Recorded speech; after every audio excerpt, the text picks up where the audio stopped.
we are going to be talking about wake up from your breakup. And I am going to be joined by my guest today, Emmi Fortin. And let me tell you a little bit about her. I am just so excited that I came across her information. So we're diving into a topic that many of us have faced at one point or another, and that's a breakup. Whether it's the end of a relationship, could be a divorce, or maybe you just feel stuck in something that's no longer serving you. Well, tonight we have an expert here that is going to help us to wake up from our breakup and move forward with confidence and clarity. So, our guest is none other than Emmi Fortin, who is a breakup and relationship coach. Now, I've heard of a breakup queen and runaway brides and those kinds of things, but never heard of a breakup and relationship coach. And you will learn tonight why she is the go to person. She specializes in helping women and men rebuild themselves after heartbreak. She is an absolute powerhouse in her field, and that is why she got asked to come to Asking for a Sister Friend. She has this process called a three-step red process that helps you to recover and, in a sense, reinvent yourself. So she's been featured in major outlets, you all. She's been around Katie Couric. She's been on Newsweek. She's been in Cosmopolitan and more. And she's a two-time award-winning and international best-selling author. So enough of the small talk. She does a little bit more than coaching. She's also a dancer, you all. And what I love about her, which helped us to connect in so many ways, is that she is a biology nerd. She loves traveling and she loves a good game of pickleball. She's located near the Boston area. And again, I'm just so excited about our guest today. So, welcome to the stage, everybody, Emmi Fortin. Hi, everyone. Thank you so much for tuning in and for having me, Dr. Janice Love. Yes, I am so excited. From our first conversation, again, when we connected on that biological nerd side, I was really excited to share what you have to offer. So I've been through breakups in my life and didn't quite know how to navigate them. Didn't know how I was supposed to feel, whether it was the breakup of my original marriage or it was the breakup when it was time to leave a job. We get left with a whole lot of feelings here and there. We find ourselves in our feelings. So first of all, I want to know how you even got to this point where you started this journey to be the relationship and breakup coach. Yeah, thank you for your question. And I can really resonate with what you're saying regarding lots of emotions around changes that really end up being huge life transitions sometimes. So I was a high school biology teacher for 16 years and really, really enjoyed it. Like I said, love bio, love how Mhm. living things, work and how we're all interconnected. And during that time, towards the end, I found myself in an on and off relationship for 6 years. So together, breaking up, together, breaking up, together, breaking up. So it really, really impacted me at a very deep level, so much so that it was kind of the wake up point for me, if you will, to kind of my spiritual path and really just like doing the inner self-discovery work to help myself learn and grow and pull myself out of a situation that really wasn't serving me and helping me get to kind of where I wanted to be in life. So, I went through lots of years and years of searching, healing, experiential types of things. And when I came out the other side, and of course, we're never done with this journey, but it resulted in me wanting to shift careers. And so I did end up leaving my teaching career to become a breakup and relationship coach so that I could also help people pull themselves out of their kind of stuckness and really get them to where they want to be. And so that's what I'm doing now. Wow. Biology, which is kind of black and white, over to relationships and dealing with all the things that people go through from a breakup perspective. That was a huge shift. Yeah, I mean, a lot of people do say that. I kind of see it somewhat of a lateral move because when you're a teacher, you don't want to just always be telling your students what to do. You want to ask Mhm. them really thoughtful questions and help them to arrive at solutions on their own. And coaching is very similar. I am a very curious person by nature, which is really great for me because it helps me to kind of excavate and explore with a person and help them reach their own awareness and solutions as well. So I see a lot of similarity. I love it. I love it. So let's think about breakups. Why do they tend to be so devastating to us? They rock our world. It's almost like your life can feel like it's blowing up in your face because I think there's a lot of components for sure. I know one of the big ones for me and that I see with a lot of my clients is that when we find a partner, especially if it's a person we think is the one that we're going to Mhm. be with the rest of our lives, it also comes with a expectation and a version of reality that you have in your mind. And so when that is disrupted, you not only lose a person who you very much care about in your life, but you're Mhm. also losing this idea of what you thought life was going to be like for you. And sometimes that's the hardest part for people, honestly. So, do you feel like we often stay too long in a relationship that's not serving us? I think a lot of people can. Yeah, for sure. And I think that has to do with things that we're unaware of in ourselves. We haven't quite maybe come to fully know ourselves or accept ourselves or love ourselves. Maybe we have unhealthy relationship patterns that we're not yet aware of that aren't serving a relationship dynamic. And these are all things that are really worth exploring when you do go through a breakup or at any time, really. Um, so that you can make sure that you're on the right path. When you're working with people, do you teach them about these relationship patterns? Because again, I've never had a conversation with anyone about my relationship patterns. Maybe, well, actually, after I went back and wrote some of my books, maybe saw some of my relationship patterns. But how do people even know what type of relationship pattern they have? Yeah, that's a great question.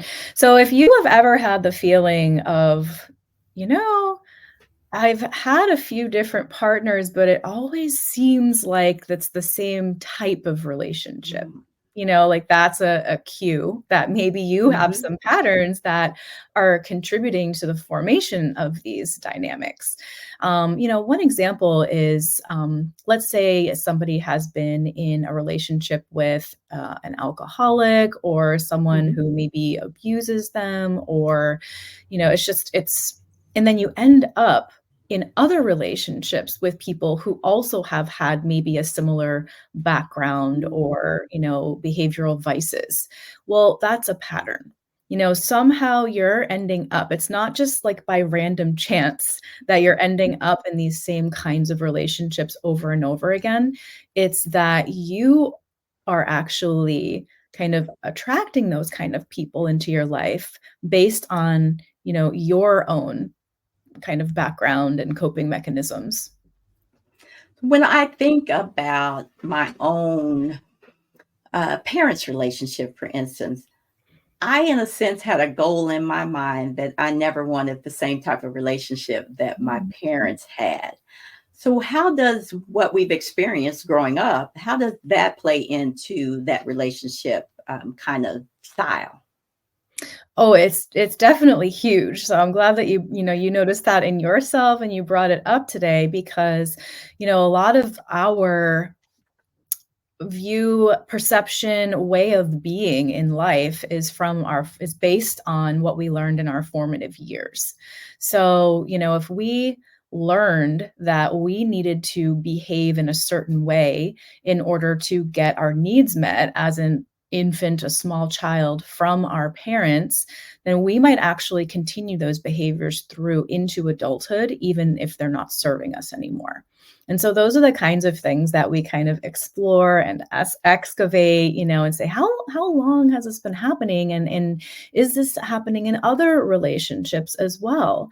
And sometimes people are like, wow, I never realized, but my mom used to do this, and then I used to do this, and then they find, oh, this is what they do with their partner. I love that. I often think about when it comes to relationships, uh, first of all, there is usually, it's not always mutual. It usually one person comes to the realization that this relationship needs to end. Again, whether it is a job relationship or whether it is a personal relationship, is it easier for the person who is making the decision Mm.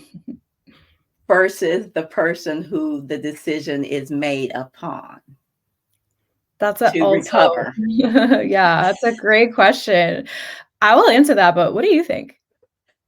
I've seen it both ways. Again, my own personal journey, and again, I talk about this in my book, "Divorced and Still Highly Favored," is that I experienced divorce twice with the same husband. Mm. So with that, I noticed a very sharp, I mean, a very stark difference in between how I managed when I was the one who made the decision versus when the decision was made upon me. Okay. Um, Control's a big issue for me, and probably for others as well. When I felt like I was in control, then that made me a little more determined to stay confident and stay strong. When I was on the other side, that was a lot more challenging, trying to maintain that self-confidence, as well as, again, just managing my emotions. So go Yeah. with that and see what you want to do with that.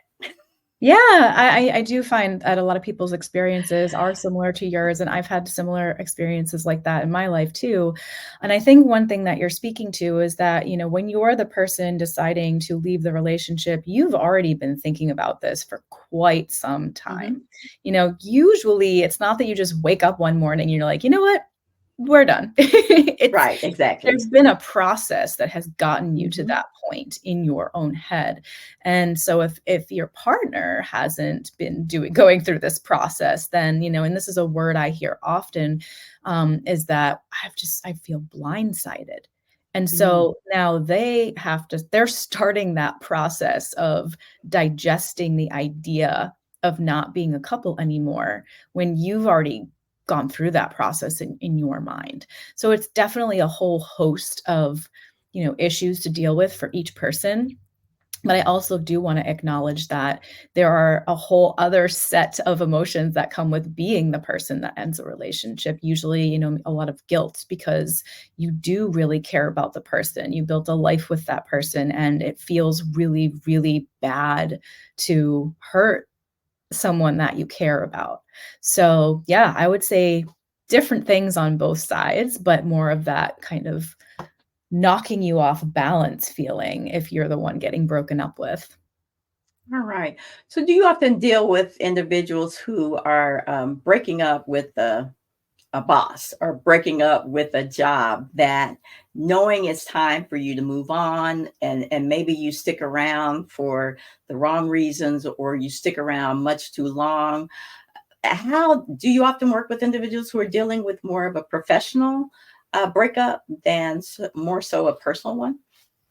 So I wouldn't say that that's the reason why people come to me. However, career changes often happen when you start doing the relationship work because you're doing inner work. And, Mhm. the root of everything you're experiencing, even if it's in your business life, it starts with you. So, as you know, so, Right. I have worked with people where, maybe they had always doubted themselves being able to start a business. I had one client who just like couldn't see that he had the capacity to do that, even though he always thought that he wanted to. And after some of our work together, he did end up starting his business and ended up being, successful at it. So I've also had a woman who, did do like a job change, after our work or during our work together. So yeah, there's a lot of things that you uncover about yourself, especially as you're building a strong foundation. You mentioned the word reinvention in the beginning, in the introduction. And so when you're building yourself a strong foundation, then it often ripples into every other area of your life. All right. So we're getting ready to take a station break here, but when we get back, I want to really dive into your three-step red process. I want to hear all about this book you've written and some of the other tools that you use to help people to wake up from a breakup. So when we come back, got to pay bills here and run a station break. But when we come back, let's dive into some of that. Okay? Sounds perfect. All right, here we go. Are you a coach? How about a counselor? Are you a therapist? Maybe you're a wellness coach. Or are you a leadership or life coach? A pastor or a pastoral counselor? Are you helping others to achieve their goals? That means that you are a professional. But what if you could become an expert and establish your authority beyond your degree, certification, or license? What if you could create high-quality learning materials, such as ebooks, videos, workbooks, and assessments? What if you could extend yourself beyond the one-on-one session and build your brand and increase your revenue? Learning for your clients 24/7 when they want it. Welcome to Pearls Perfected Institute, where you can become an expert and showcase your expertise. It's the home of the Client Learning Portal, with easy-to-use course-building technology and learning management for experts like you. Want to save time, increase engagement, empower your clients, measure progress? Want to have stress-free tech? Yes. Now that's something to celebrate. Hi, I'm Dr. Janice R. Love, the founder and CEO of Pearls Perfected Institute. We invite you to visit us at pearlsperfectedinstitute.com. All right, so we're back and we are here with Emmi Fortin, and we are talking about Wake Up from Your Breakup. Now, I understand that you have written a spicy memoir. That's what it's called, a spicy memoir. Tell us, first of all, what is the title of your book? Yes, it is spicy. It is Who is Your Red Dress? One Woman's Quest to Break Up with a Love Addiction. It's here. And it's definitely one friend describes it as a cross between the show Sex and the City and the world of salsa dancing. So Wow.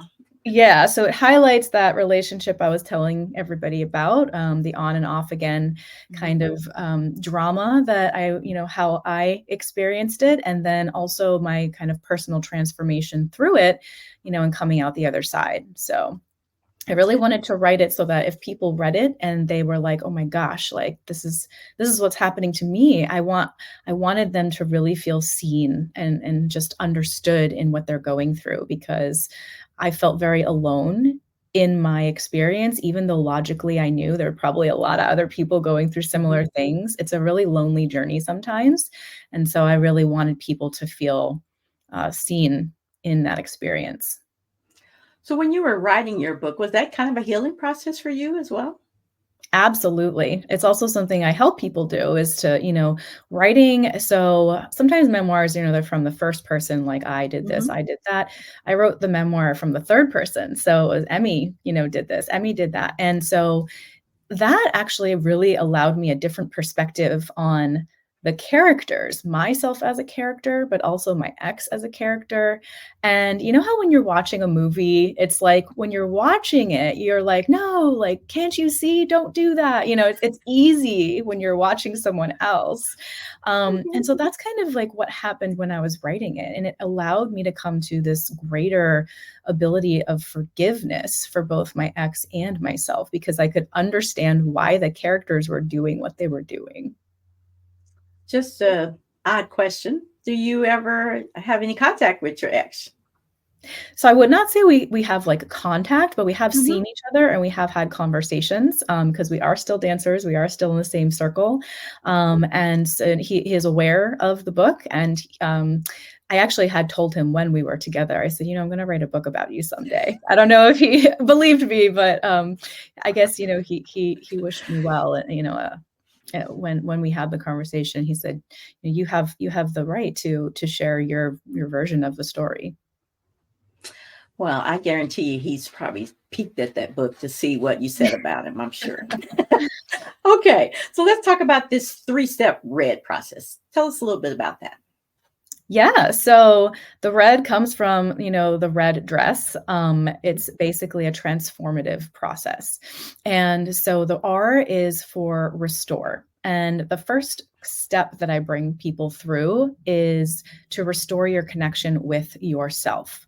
A lot of times when we're going through a breakup, all we can focus on is external things. What is the other person doing or not doing? Things that are out of your control. And so we want to bring the emphasis and the energy back inward on things that have to do with you.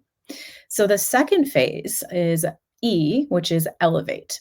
Elevate is when we increase our growth and learning. Mhm. What skills do you maybe need to acquire? Maybe like you need to learn some communication skills. Maybe you need to, take a few different personality tests and learn more about, your type and see how you perceive the world and how you function. There's so many skills that we can learn to help us, become a better version. And then the D is dare. That is doing things that challenge you to step outside of your comfort zone so that you can put yourself on a new path and not just keep repeating the same past patterns. So restore, elevate, and dare. Yes. All right. So how long, on average, does this process take for waking up from a breakup? Yeah, that is very different for each person, I would say. Mhm. However, once you start that internal reflective process, I would say, things start to shift pretty quickly. Can I tell you that you'll be completely over your ex for, within a certain amount of time? No, that's different for everyone. But I can say that, I've had people tell me, Emmy, I've made more progress with you in 3 to 4 weeks than I have in like 10 years of therapy. And I'm not knocking therapy. What I'm saying is when you take a certain approach that is kind of problem solution action based, it's more than just talking about things. It's also what can you implement as an action every week to help you make changes in real time to get you where you want to be. So Yeah, I often find myself being a what I call a coacher. Even though I'm a yeah. counselor and I'm a coach, yeah, sometimes people do need to talk about, what's happened and what brought them to that place, some of the things that have contributed to it. But then it's time to move forward. It's time to set some goals. It's time to do some things. So I appreciate your ability to keep people moving forward because that's what's going to get them where they need to be. Did I interrupt you? Was there something you were going to add? Yeah, no, I was just thinking, did I answer your question? When I work with people, the full program is Mhm. 90 days. So, Okay. a 3 month time period. But I've seen people make huge shifts in as soon as 3 to 4 weeks. That's wonderful. I'm sure the information is set in such a way that it allows for introspection. You even have some journals or something, right? Yes, I have a series of self reinvention journals. And so one, starts with breakup, they're guided. So they have prompts in there specifically helping you, lead you, in that area. So I have a breakup and divorce one, a dating and relationships one, a one to be happy and confident, and then also love being you guided journal. All right. So when we think about, again, breakups, I again have experienced it at several different levels. And when it comes to a divorce, there are so many other factors that are that can make it much more challenging, especially you have children, you have property and those kinds of things. Do you address any of those things as you're working with clients? Yes, I work with people one-on-one, so I wouldn't work with a couple. However, after doing the self work to help build Mm-hmm. your own foundation, we can also implement tools like, what boundaries do you need to set around co-parenting so that, you're not feeling like you have no control at all over the situation, or just anything that you're needing in the moment. I wouldn't say I help with legal things or anything like that, Right. but just mostly like coping, strategies and just self-improvement. So I'm assuming that most of your clients are women, but you do have men that will seek your services as well. So I've always been surprised. I always thought I was only going to work with women and that women were going to be the ones reaching out, but I have a surprisingly large number of men who reach out. So it's about 60-40, 60 women, 60% Okay. women and 40% men. Wow, because typically from a therapeutic perspective, therapy, counseling, and those kinds of things, it's usually the woman that comes forth with that. So I've always kind of assumed, and then this might be an assumption, that for a man to reach out, they're really in trouble. They're really dealing with some things that are not working for them. So I'm impressed that you have such a large group of clients. Even though I talk with women, the show is about asking for a sister friend.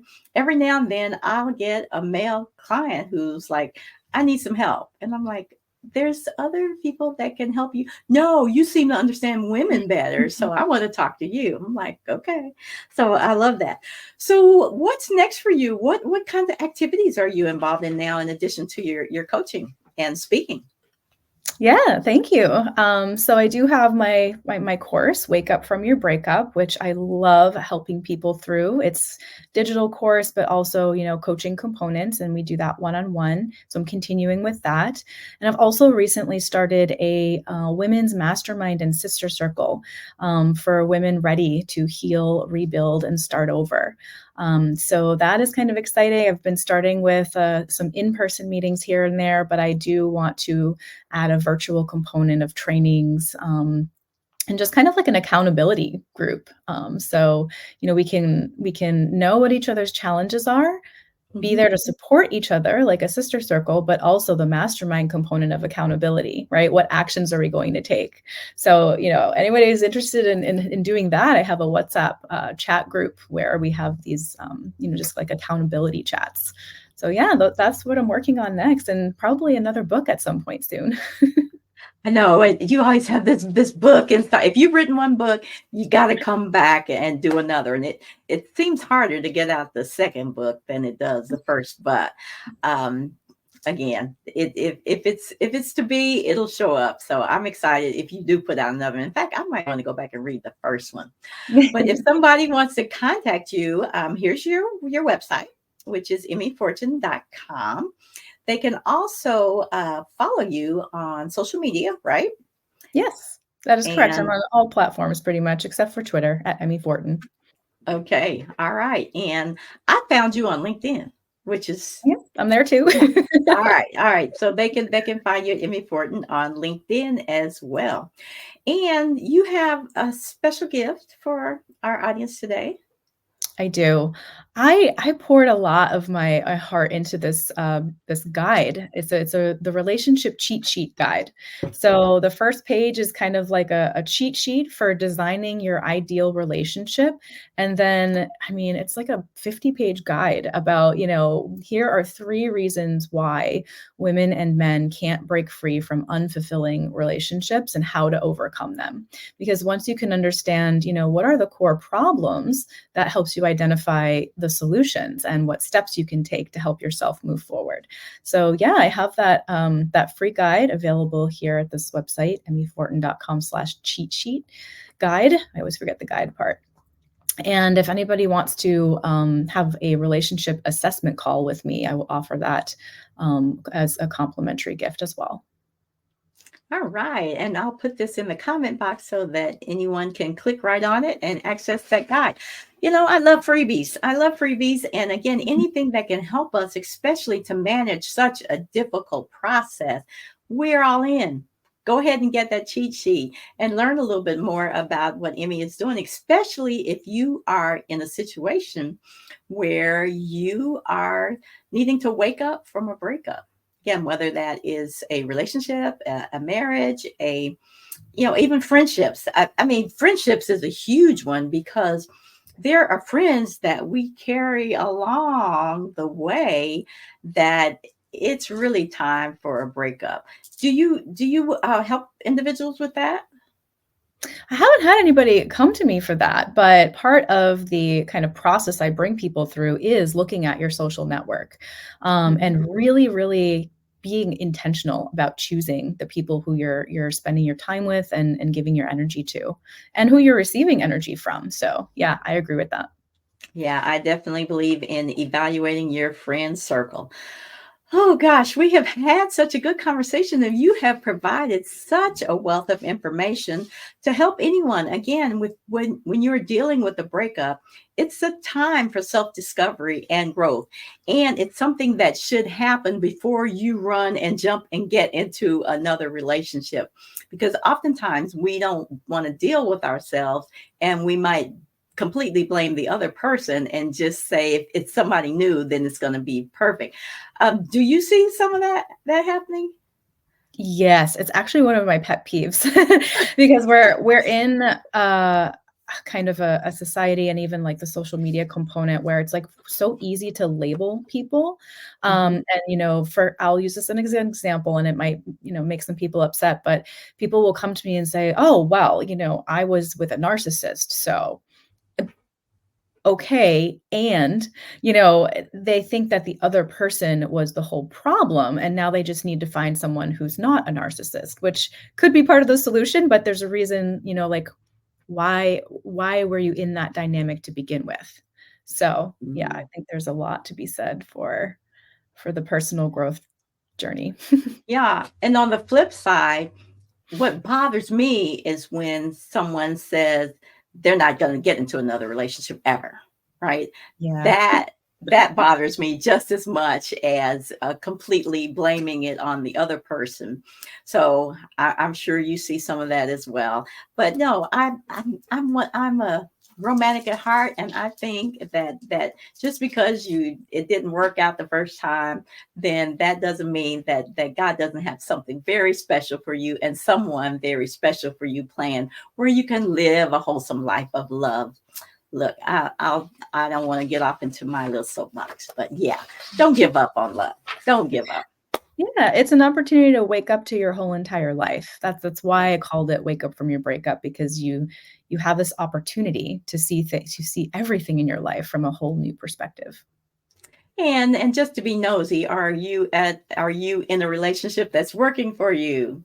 Yeah, I've been with my partner for 6 years. Wonderful. That's exciting. Okay, so I've asked you enough questions. We have information about where you can find her at emmifortin.com. And don't forget to get that downloaded. Hey, it's free.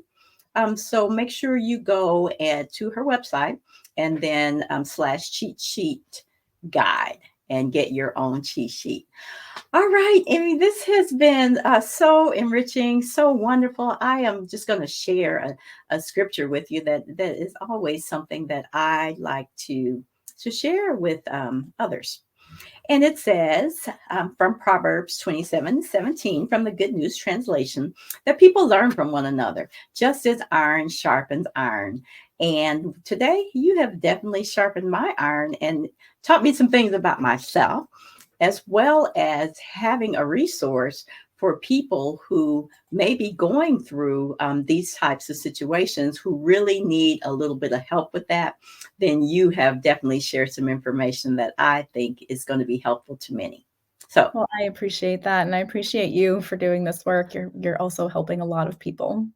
well, thank you. Thank you. Just trying to help individuals to share their expertise because, again, somebody needs to hear it. If you're the go to expert for certain kinds of things that affect our lives, keeping us from being that whole person that God created us to be, I'm all about celebrating what you do. So, again, thank you for being my guest today.